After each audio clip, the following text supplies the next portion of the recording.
सुरों की एक अनमोल धरोहर, आवाज़ की एक मिसाल और संगीत की एक जीवित कथा जिसको हम आज महसूस करेंगे। नमस्कार दोस्तों, मैं नैना कौल आप सभी को MSMT के इस खास कार्यक्रम music for beginners and learners में तहे दिल से स्वागत करती हूँ।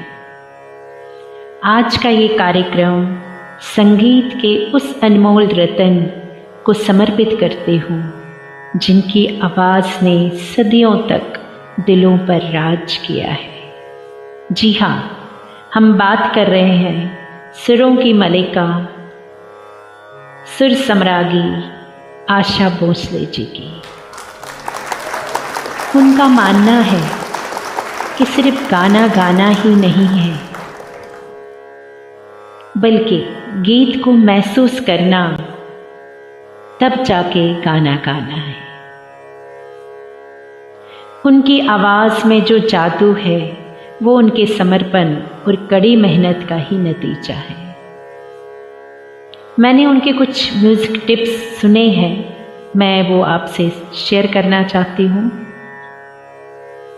उनका पहला म्यूज़िक टिप है, रियाज सबसे ज़रूरी है। दूसरा म्यूज़िक टिप उन्होंने बताया था, गीत की आत्मा को समझो, गीत की आत्मा को समझो। तीसरा, हर शैली में प्रयोग करो, चाहे वो क्लासिकल हो, चाहे गज़ल हो, नज़म हो, कोई गीत हो, कोई रीजनल सॉन्ग हो, हर शैली में आपको उसको प्रयोग करो।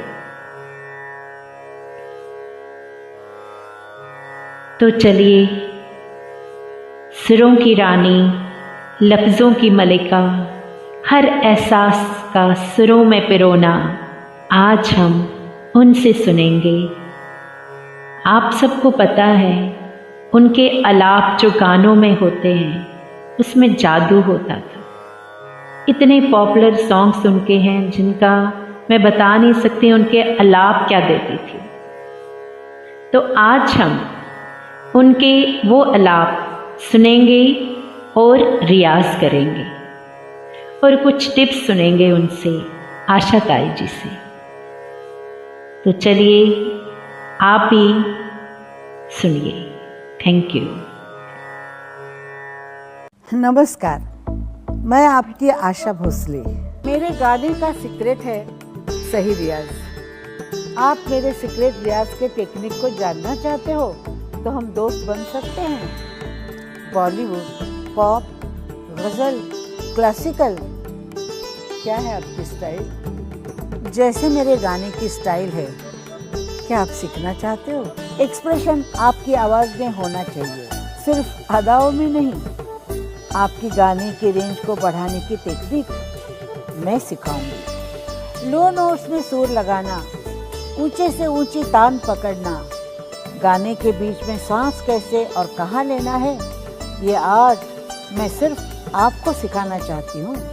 जैसे एक गाना अलग अलग स्टाइल में, अलग अलग इमोशन के साथ गाना चाहिए, गा के दिखे तो मैं सब कुछ सिखाऊंगी। गमक, मीन, मुर्की, खटका, बेसिक एंड एडवांस। गाने में सांस का लंबा होना बहुत जरूरी होता है, नहीं तो बोल टूटते हैं। तो बोल कोई टूटना नहीं चाहिए, इसलिए सांस लंबा होना जरूरी। लेकिन हमें जो सिखाया कि बस सांस एकदम नाभि से लेके, हृदय से लेके बहुत देर तक पकड़ के रखो, उसके बाद बहुत आहिस्ता से उसको छोड़ो। ये हमने किया।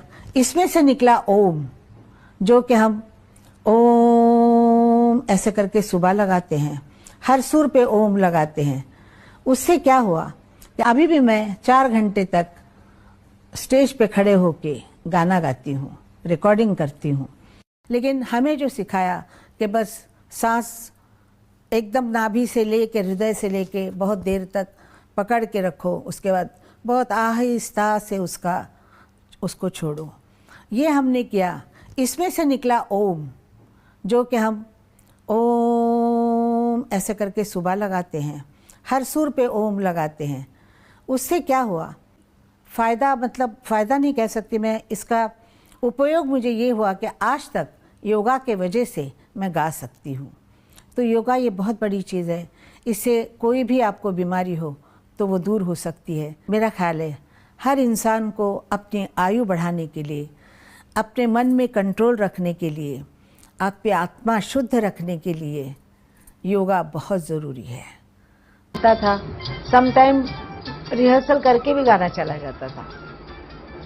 कभी मतलब रिहर्सल मेरी हुई है, दूसरे सिंगर ने बोला अरे क्या कितना अच्छा गाना है, हम गाएंगे, तो गाना चला जाता था।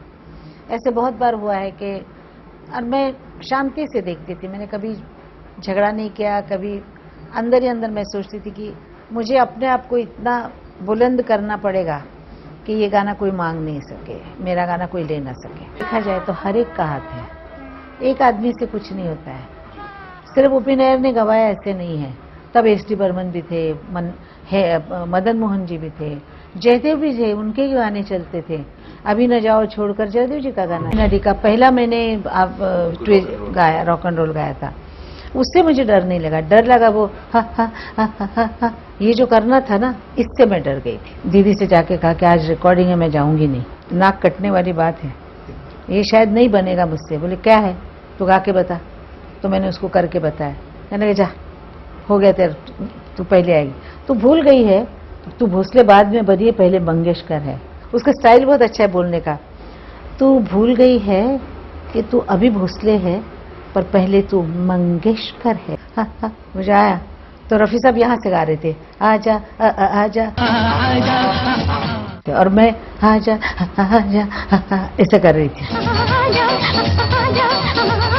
बर्मन साहब ने और नासिर साहब ने 500 रुपए के ये लगाई थी बेट। वो नासिर साहब बोले रफ़ी अच्छा गाएगा, इन्होंने बोला आशा अच्छे गाएगी। तो फिर 500 रुपए उन्होंने लिए। मेरे को कहा मैं 500 रुपए जीता हूँ आज तुम्हारे गाने की वजह। फिल्म लाइन में यहाँ आके जब गाने लगी, तब भी मेरा एक दिल कहता था कि घर देखना चाहिए, क्या गाना गाने का। गाना सीखती थी मैं क्लासिकल, मुझे पसंद है क्लासिकल, और मैं क्लासिकल सिंगर ही होना चाहती थी। तो मैंने अपने मास्टर जी से पूछा था कि पैसा किस में है, तो उन्होंने कहा लाइट में है, क्लासिकल में पैसा नहीं है। तो मैंने कहा अच्छा फिर मैं लाइट ही गाती हूँ, क्योंकि मेरी पैसे वो नई नई चीज़ें लाता था, तैयार करता था, और वो चीज़ें मुझसे गवाता था। मैंने एक दिन कहा, मैंने कहा मैं तुम्हारे गाने गा के तंग आ गई हूँ, अच्छे अच्छे गाने दीदी को देते हो और मेरे को तुम ये डांस के गाने। उसने कहा कि पिया तो अगर तुम नहीं गाओगी तो कोई नहीं गा सकता है, और मैं ऐसे गाने बनाना बंद कर दूंगा, क्योंकि तुम्हारे से कोई गा नहीं सकता है। गाना गाने जा रही, वो मेरा गाना है याद रखिए, इतना ही बोल देती थी, ज़्यादा नहीं। रिकॉर्डिंग में बैठती थी कभी कभी आके, मैं बोलती थी आप जाए तो अच्छा, क्योंकि इतनी सुंदर औरत के सामने हम गा रहे हैं, मुझे ऐसा लगता था हमारा चेहरा कितना खराब दिखता है, कितनी सुंदर है। मैं बोलती आप जाओ तो अच्छा है। उमराव जान का आवाज और नए अंदाज में इतने बड़े सुपर गायक, सुपर सिंगर की आवाज को नए अंदाज में ढालना, ये बहुत मुश्किल काम था। लेकिन मुझे और जगजीत जी को पूरा यकीन था कि हम उन्हें गाइड करेंगे, और शी विल। माल अमरोही, उन्होंने कहा कि आप इतना अच्छा गाती हैं माशाल्लाह, हमें मालूम ही नहीं था। आपकी गज़लें सुन के हम तो बिल्कुल आपके कायल हो गए हैं। सिंगर नहीं मानते थे, उन्होंने फ़ोन करके कहा कि आशा जी मैं सोच भी नहीं सकता हूँ कि आपने गाने गाए। मैंने कहा क्यों ऐसा सोचते हो, आप गाने अच्छे देंगे तो अच्छा गाएंगे, गाने ही नहीं अच्छे होंगे तो हम क्या गाएंगे।